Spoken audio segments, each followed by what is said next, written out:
నమస్కారం, welcome to I dream. ధర్మ మార్గం విత్ విజిత కార్యక్రమానికి స్వాగతం. ప్రస్తుతం నాతో పాటు ఉన్నారు డాక్టర్ నిర్మలమ్మ గారు, లక్కరాజు, సామాజిక ఆధ్యాత్మికవేత్త. నిజంగా ప్రస్తుత రోజుల్లో మహిళకు దక్కాల్సిన విలువ దక్కుతోందా అని అంటే అదొక క్వశ్చన్ మార్క్ లాగానే ఉంది. అసలు ఆ విషయాలన్నీ కూడా ఇప్పుడు అమ్మతో మాట్లాడి క్లియర్గా తెలుసుకునే ప్రయత్నం అయితే చేద్దాం. ఇంకెందుకండి ఆలస్యం, అమ్మతో మాట్లాడేద్దాం. అమ్మ నమస్తే. నమస్తే. ఏంటి వాళ్ళ ప్రశ్న ఏంటమ్మాయి? అంటే ప్రస్తుత రోజుల్లో అంటే మనకు పురాణాల నుంచి తీసుకుంటే కూడా మహిళలకు ఎంతో ప్రాధాన్యత, ఎంతో విలువ, ఎంతో గౌరవం అవన్నీ కూడా మనం వింటూనే ఉంటాం పెద్దవాళ్ళ మాటల రూపంలో. కానీ ప్రస్తుతం ఆ విలువ లేదేమో అనిపిస్తోంది. అంటే ఒక పని చేసే దగ్గర ఒక ఆడ మనిషి ఉంది అనగానే ఒక చిన్న చూపు. పని చేసే దగ్గర ఎందుకమ్మా, మామూలుగా మన ఇంట్లో మనకే ఎంత సంపాదించినా, ఇంట్లో పని బయటి పని ఎన్ని చేసినా కూడా మన ఇంట్లో వాళ్ళ దగ్గరే మనకు విలువ లేని మహిళలు కూడా చాలా మంది ఉన్నారు. అందుకని చెప్పి అసలు ఏంటి ఈ మహిళా దినోత్సవం సందర్భంగా మన విశ్వ నియమాల్లో ఏముంది అసలు మహిళల గురించి ప్రత్యేకించి తెలుసుకోవాలని ఉందమ్మా నాకు. ఈ విశ్వం అనేది పూర్తిగా రెండుగా ఉంది. స్త్రీ పురుషుడు రెండూ కలిసి ఉన్నాయి. కానీ మేల్కు ఈగో ఎక్కువ. పుట్టుకతోటి ఒక గడ్డి ముక్కనట, గడ్డినట, నువ్వు మొగ అనగానే అది గడ్డి నిలబడి ఉంటుందట. స్త్రీ అంటేనే పడుకొని ఉంటుందట. అది జీన్స్లోనే ఉంది నాన్న. ఇంకొకటి ఏంటంటే మన హిందూ సంప్రదాయం ప్రకారము ఆడది అంటే అణగదొక్కబడినటువంటి భావనలు.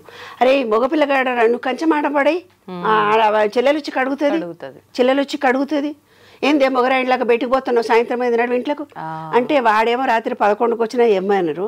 ఈ పిల్లని మాత్రము ఏ స్వతంత్ర భావనతో బతకడము చిన్నప్పటి నుంచి అలవాటు చేస్తారు నాన్న. అలవాటు. ఇప్పుడు భార్యాభర్తలు అప్పటి కాలంలో అంటే ఆడవాళ్ళు బయటికి వెళ్ళేవాళ్ళు గారు. ఇప్పుడు మరి ఉద్యోగాలు చేస్తూ ఆడవాళ్ళు బయట నుంచి వచ్చిన తర్వాత మొన్న ఒక అమ్మాయికి ఫోన్ చేసింది. She is a doctor.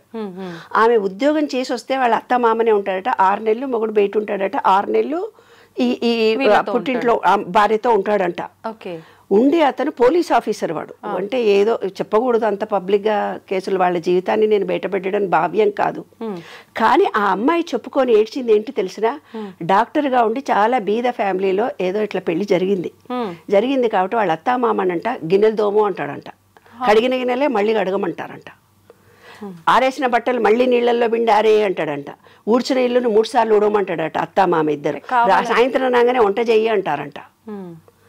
అమ్మా, నా భర్తతో సుఖపడాలనుకున్నా నాకు ఇంత స్వతంత్రత ఉంది, నాకు మొగుడు కావాలి, ఇవన్నీ ఇంకెన్నాళ్ళు భరించాలని ఎక్కెక్కేడ్చింది. నేను తిట్టాను, మొగుడు నిడిచిపెట్టి పోవే హ్యాపీగా, నువ్వు థాట్ చేంజ్ చేసుకో. కానీ ఆ అమ్మాయి చెప్పడం ఏంటి తెలిసిన, నాకు అతనే కావాలి, నాకు అతనితోటే జీవితం గడపాలని ఉంది.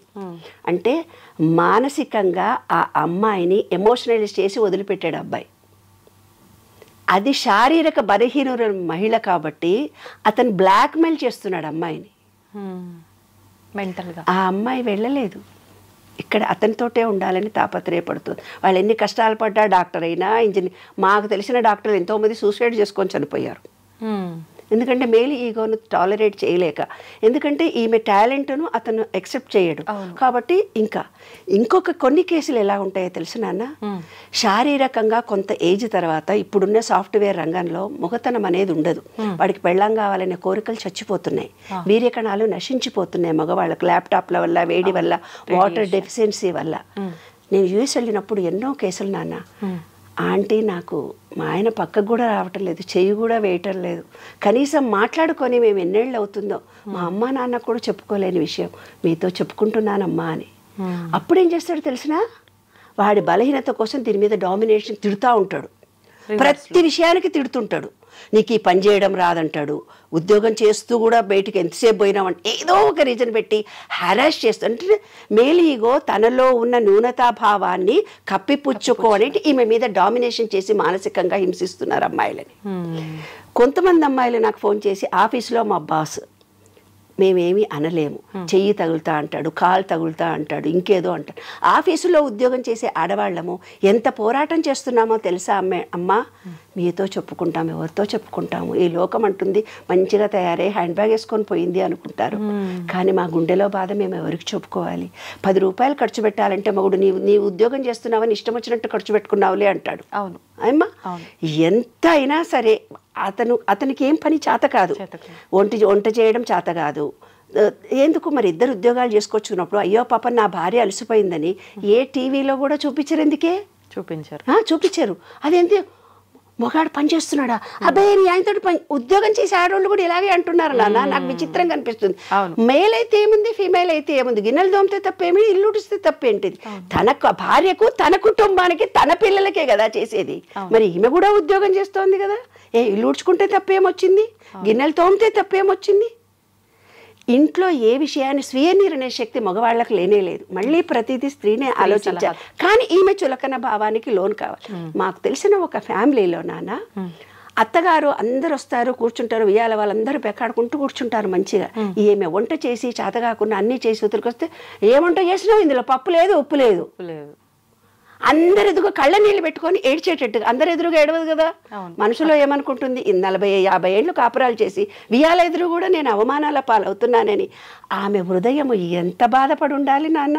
వాస్తవం. కన్నీళ్లతో చెప్పుకోలేని అంశాలు ఇవన్నీ. మన విశ్వ నియమాలతో నేను రీసెర్చ్ చేసి చూసినప్పుడు నాకు అర్థమైంది ఒకటే. ఒక వ్యక్తి దారిలో పోతూ ఉన్నాడంట. పోతూ ఉంటే ఒక డైమండ్ దొరికింది, ఏదో రాయి లాంటిది ఒకటి దొరికింది. దొరికితే అది ఏమిడదో అని చెప్పేసి చెత్తకాయలు అమ్ముకునేవాడు ఉంటాడు కదా, ఆయన దగ్గరికి పోయి ఇదో ఈ రాయి దొరికింది, ఇదేమన్నా తీసుకుంటా ఉంటే 10 రూపాయలు ఇస్తా పో అన్నాడంట. 10 రూపాయలైనా అని వద్దు అనుకొని ఏం చేసిండట, కొంచెం ఎక్కువ ఇస్తే బాగుండు కదా, నాకు ఇవాళ అన్నం గిన్నె వండుకునే పైసలు కావాలనుకొని ఒక కోమట ఆయనకు అమ్మాడంట. ఆ కోమట ఆయన దాన్ని తీసుకుపోయి ఒక మార్వాడి షాప్ ఆయనకు చూపించిండట. మార్వాడి షాప్ చూపిస్తే 500 కోట్లో ఎంతనో ఇస్తానన్నాడట. 5 కోట్లో ఏమో ఇస్తానన్నాడు.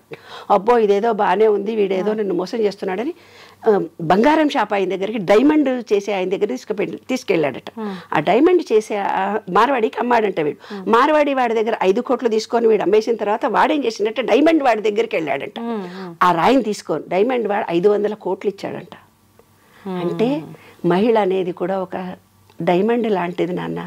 ఈ చెత్తబుట్ట లాంటి వాడు సమాజం, అత్తలు, కోడళ్ళు, పక్కన ఉండేవాళ్ళు, ఆఫీసులో ఉండేవాళ్ళు 5 రూపాయల విలువ ఇచ్చే మాట్లాడతారు నాన్న. ఇంకొకడు ఎవరైతే అతను మార్వాడి డైమండ్ని తెలుసుకున్నాడో దానికి ఒక విలువ కట్టినట్టు అమ్మ అని నమస్తే పెట్టి ఒక స్త్రీ అంటే ఎంతో గొప్ప అని, తను కూడా శారీరకంగా నాలా అలసిపోతుంది, ఆమెను ప్రేమించాలి, గౌరవించాలి, ఆమెకు నేను సహాయం చేయాలి అని ఆలోచన విధానం పెంచుకోవాలి తల్లి. ఒక సినిమాకి తీసుకెళ్ళి మహిళా దినోత్సవం కాబట్టి నేను ఒక్కటే ఒక మాట అడుగుతాను నాన్న. నేను ఇలా ఫ్రాంక్గా అడుగుతానని కొంతమంది నన్ను మీటింగ్ కూడా పిలవరు.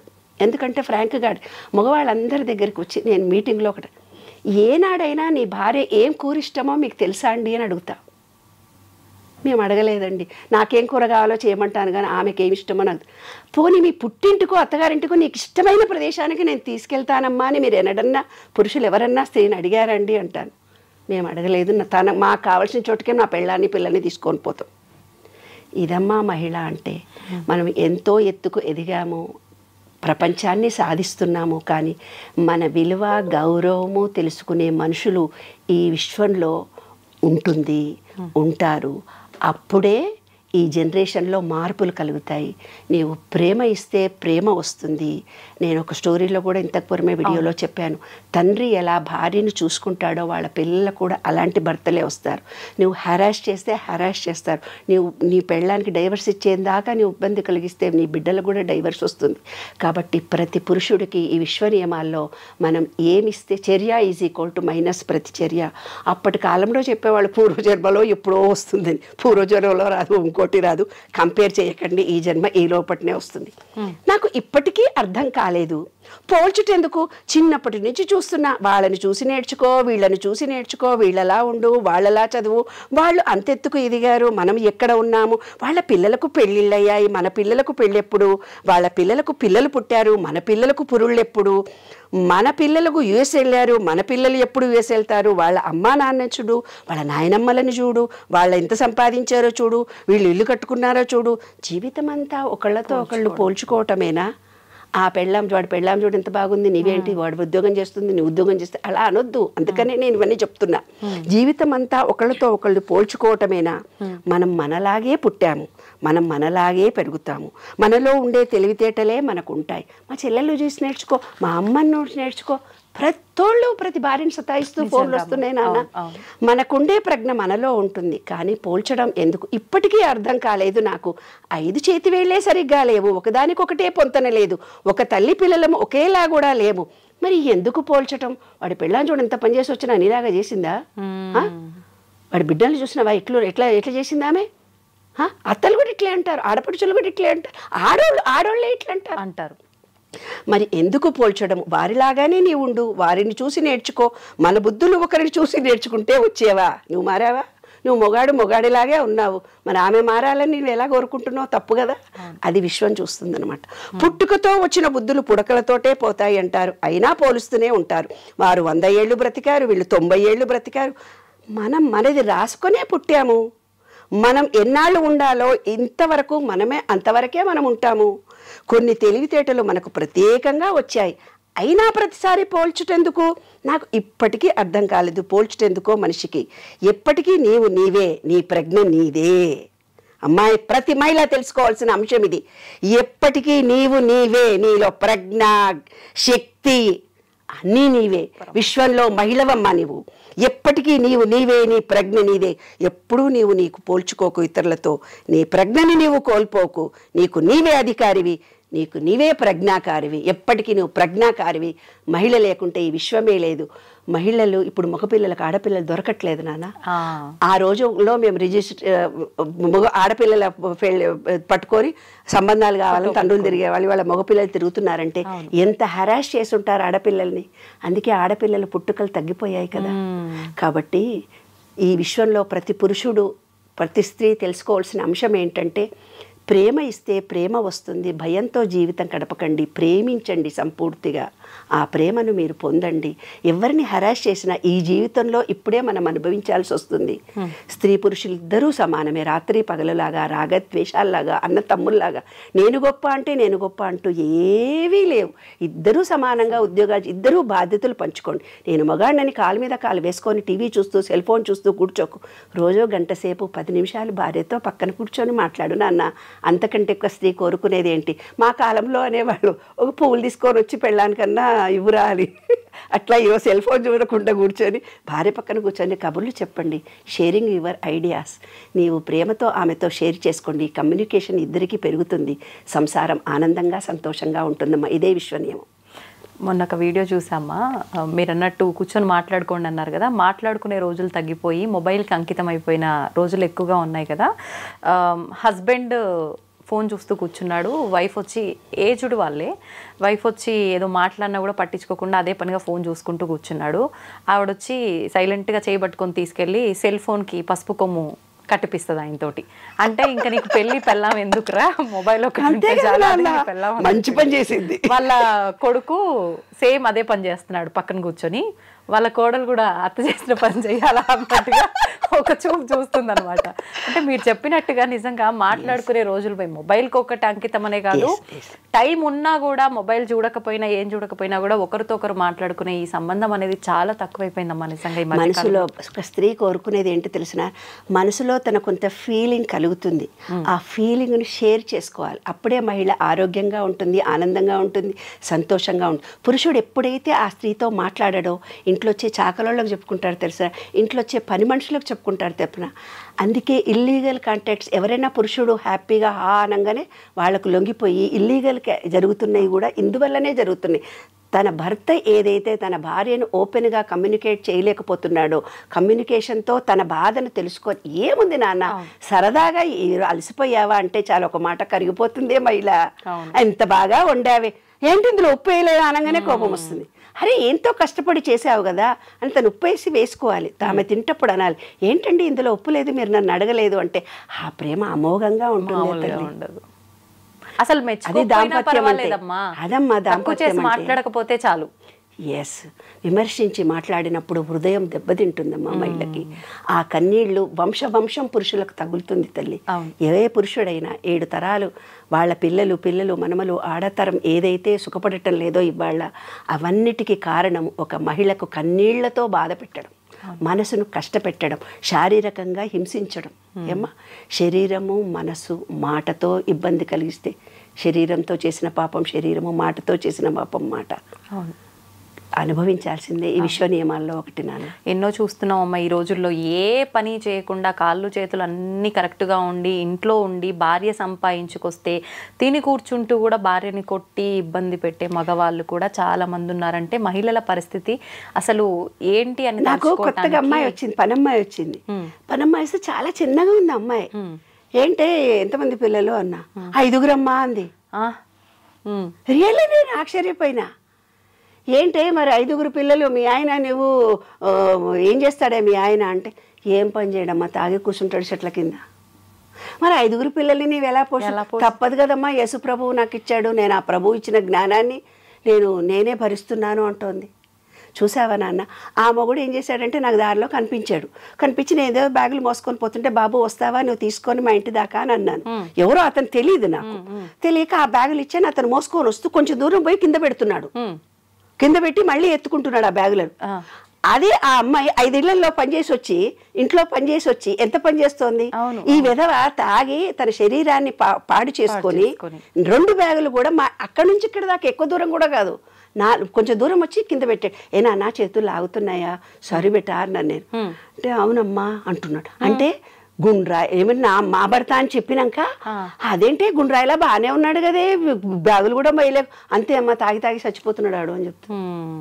అట్లా ఊర్లలో కూడా నాన్న సంసారాలు విచ్ఛిన్నం కావడానికి ఈ డ్రింక్సే కారణం. ఏంటంటే అప్పుడు మగవాళ్ళు ఒక్కళ్ళే తాగేవాళ్ళు, ఇప్పుడు ఆడవాళ్ళు కూడా తాగుతున్నారు. మగ మొత్తం తాగేసరికి ఏమవుతుంది, పిల్లల పోషణ రక్షణ కరువైపోతుంది. కాబట్టి ప్రతి వాళ్ళు కూడా భార్యలను ప్రేమించండి. డ్రింక్స్కి కానీ వేరే అలవాట్లకు లోను కాకుండా కుటుంబం అనేది మన భారతీయ సంస్కృతిలో ఎంతో గొప్పది. ఈ కుటుంబ వ్యవస్థ అనేది చాలా గొప్పది. ఈ కుటుంబాలు చిన్నాభిన్నం కాకుండా ఉండడానికి మీ వీర్యకణాలు స్త్రీ లక్షణాలు, పురుషుడికి పురుష లక్షణాలు. నీరు ఎక్కువ తాగండి. నీరు ఎక్కువైతే తాగుతారో వాళ్ళకి భార్యాభర్తల అనుబంధాలు ప్రేమలు పెరుగుతాయి, రిలేషన్షిప్ పెరుగుతుంది. కాబట్టి వాటర్తో అనుబంధాన్ని పెంచుకోండి. విశ్వ నియమాల్లో అదొకటి. స్వాదిష్టాన చక్రం వీక్గా ఉంటే సంసారాలు చిన్నాభిన్నం అవుతాయి. ఆ స్వాదిష్టాన చక్రము అంటే నీరు తాగాలి కరెక్ట్గా. 72% వాటర్ మన బాడీలో లేకుండా డీహైడ్రేషన్ కలిగినప్పుడే రిలేషన్షిప్స్, మొగడికి వీర్యం ఉండదు, మగపిల్లలకి, ఆడవాళ్ళకు కూడా ఆడతనం ఉండదు. కాబట్టి అన్యోన్యత ఉండాలంటే నీటితో అనుబంధము. చక్కగా స్విమ్మింగ్ పూల్లో కూడా కాసేపు ఉండండి, నీళ్లతో 2 పూటలా చక్కగా స్నానాలు చేయండి. సఫిషియెంట్గా మీరు మీ పిల్లలు తగినంత నీరు తాగండి. నీరు అనేది అనుబంధము, రిలేషన్షిప్. అదే విశ్వరూప దాంట్లో చూపిస్తారు చూడన్నాను. విష్ణువు పడుకొని ఉంటాడు, లక్ష్మీదేవి కూర్చొని ఉంటుంది. విష్ణువు అంటే గాలి, లక్ష్మి అంటే నీరు. ఇప్పుడు ఏదో చూపించేసి అమ్మగాయన పడుకొని ఉంటాడు, ఆమె కాళ్ళు అవుతుంది, అదంతా ఉత్తుగా ఇమాజ్ చేసుకున్నటువంటి అంశాలు. నీరు అనేది మెయిన్, అదే లక్ష్మీదేవి, అదే రిలేషన్షిప్స్. అంటే నీటిలో నీటి ఆవిరి, గాలిలో నీటి ఆవిరి ఆవిడ. కాబట్టి చక్కటి గాలిని పీల్చుకోండి, ప్రకృతిని ప్రేమించండి. మిమ్మల్ని ప్రతి మహిళకు నేను చెప్పేది అదే నాన్న. మన శరీరంలో 36,000 కండరాలు, నరాలు. మీరు ఒక థాట్ ఫీలింగ్ రిలీజ్ చేయగానే అవి చాలా బాధపడతాయి. వాటన్నిటిని కూడా ప్రేమించాలి. కాబట్టి మన కండరాలను, నరాలను ప్రేమించుకోండి. తప్పనిసరిగా బ్లడ్ టెస్టులు చేయించుకోండి. కావినంత సూర్యరశ్మి కిరణాలు తగిలేటట్టుగా ఉండండి. భూమిలో చెప్పులు లేకుండా భూమిలో ఉండండి.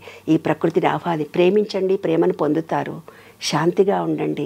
కుటుంబాలు ఆనందంగా సంతోషంగా ఉండాలని మనస్ఫూర్తిగా కోరుతూ మీ శరీరాన్ని మీరు ముందు ప్రేమించుకోండి. మిమ్మల్ని మీరు పురుషుడు కానీ స్త్రీ కానీ తనని తాను ప్రేమించుకోవడం ఎప్పుడైతే తెలుస్తుందో ఎదుటి మనిషికి ప్రేమ అందించడం తెలుస్తుంది. ఎదుటి మనిషికి ప్రేమ ఎప్పుడైతే నీవు అందిస్తావో ఈ విశ్వం మొత్తం నిన్ను ప్రేమిస్తారు నాన్న, అప్రిసియేషన్ చేస్తారు. అదే విశ్వసూత్రం. సూపర్ అమ్మ. ఒక చిన్న మెసేజ్ ఇవ్వాలి అని అంటే మహిళా దినోత్సవం సందర్భంగా ఏమి ఇస్తారమ్మా సమాజానికి? స్త్రీ హృదయం వెన్నలాంటిది, కరిగిపోతుంది ద్రవంలా. స్త్రీ ఉదయం పాషాణంలా ఉంటుంది, కఠినంగా నువ్వు మాట్లాడితే. గుప్పిడి మూసిందంతేలేమ్మా, ఆ సముద్రం అక్కడ ఒక మహిళ హృదయము గుండె బద్దలైంది, అక్కడ సునామీ వచ్చింది అని రాశారు. ఈ విశ్వంలో ఒక్క మహిళలు బాధపడుతూ ఉంటే అక్కడ సునామీలు వస్తాయంట. అంత గొప్ప శక్తిమంత్రాలమ్మా మహిళ అంటే. అమ్మవారి స్వరూపం మహిళ.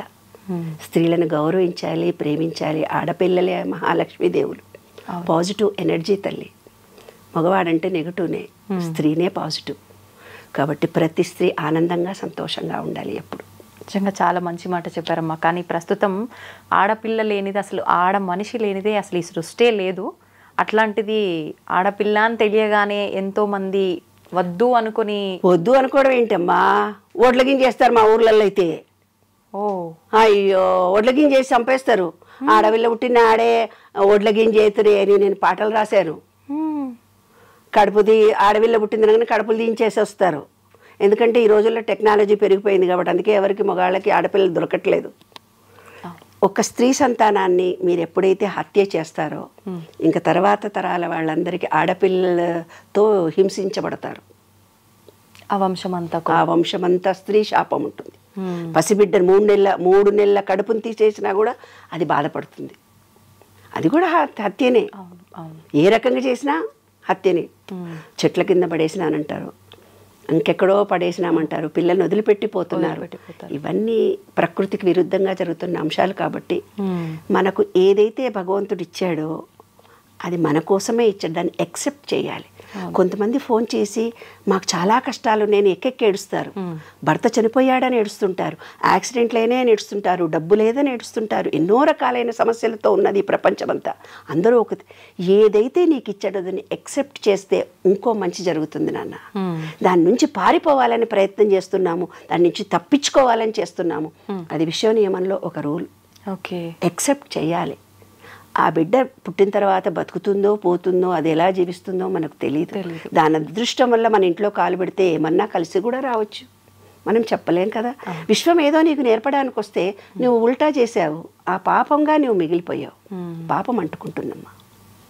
నిజంగా వాస్తవం అమ్మ. మీరు చెప్పిన మాటలన్నీ కూడా కళ్ళకు కట్టినట్టుగా, అంటే మనం ఇంటి పక్కన వాళ్ళదో, ఇంట్లో పని చేసే వాళ్ళదో, ఇరుగు పొరుగు ఎవరిదో ఒకరిది చూస్తూ ఉంటాం ఇలాంటి స్టోరీస్ కదా, కళ్ళకు కట్టినట్టుగా కనిపిస్తున్నాయి మీరు మాట్లాడుతుంటే. ప్రతి ఒక్కటి కూడా వాస్తవం కదా అన్నట్టుగా. నిజంగా ఈ మాటల ద్వారా అన్న కనీసం ఒక్కరిలో అన్నా మార్పు వస్తే నిజంగా దానికి మించిన సంతోషకరం ఇంకొకటి ఉండదమ్మా. అదే అనుకుంటున్నా. ప్రతి మహిళ ఆనందంగా సంతోషంగా ఉండాలి. పురుషుడు తప్పు చేయకుండా ఉండగలగాలి. తన భార్యను, తన బిడ్డలని, తన తల్లిని అపురూపంగా ప్రేమించాలి. స్త్రీ సంతానం కలగడం అనేది భాగ్యంగా భావించాలి. ఎందుకంటే పురుషుడికి భార్య చనిపోతే వాడు పిచ్చోడైపోతాడు. అదే స్త్రీకి భర్త చనిపోయినా పిల్లల్ని పోషిస్తుంది. ఎన్ని చూస్తున్నారమ్మా, ఇన్ని సినిమాలు చూస్తున్నారు, కథలు చూస్తున్నారు. పురుషుడు అనేవాడు అసమర్థుడే, ఎప్పటికీ అసమర్థుడే. కానీ అతని తోడు లేకుంటే స్త్రీ అసమర్థురాలు. విషయం అది అమ్మా. కాబట్టి తప్పనిసరిగా ప్రతి స్త్రీకి ఒక పురుషుడి తోడు ఉండాలి, పురుషుడికి ఒక స్త్రీ తోడు ఉండాలి. శివుడు పార్వతులే అర్ధనారీశ్వర తత్వం అందుకే చూపించారు. అరే బాబు, ఒక స్త్రీ రా, ఇది పురుషుడు రా, నీలోని కూడా ఇద్దరున్నారా అని. సంతోషం అమ్మ, చాలా మంచి విషయాలు తెలియజేశారు. ధన్యవాదాలు. థ్యాంక్ యూ వెరీ మచ్ నాన్న. ఈ వీడియో చూసే ప్రతి ఒక్కళ్ళు కూడా మిమ్మల్ని మీరు ప్రేమించుకోండి. విశ్వంలో ప్రతి ఒక్కళ్ళని ప్రేమించండి. ఆడవాళ్ళని చులకనగా చూడకండి. ఆ వజ్రంలాగా ఉండే వాళ్ళని వజ్రము విలువ కలిగి ఇచ్చినట్టయితే కనుక మీరు గొప్పవాళ్ళు అవుతారు. ఎందుకంటే ఆ వజ్రము విలువ తెలుసుకున్న మనిషి ఆమెతో అలా ప్రవర్తించి మాట్లాడతాడు. అదమ్మా జీవిత సత్యం. సూపర్ అమ్మా.